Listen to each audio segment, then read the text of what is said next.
Kona, really? Get it off the couch. Take it out.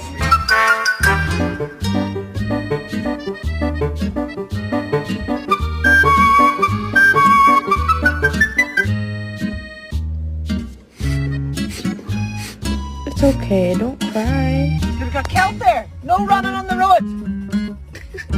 You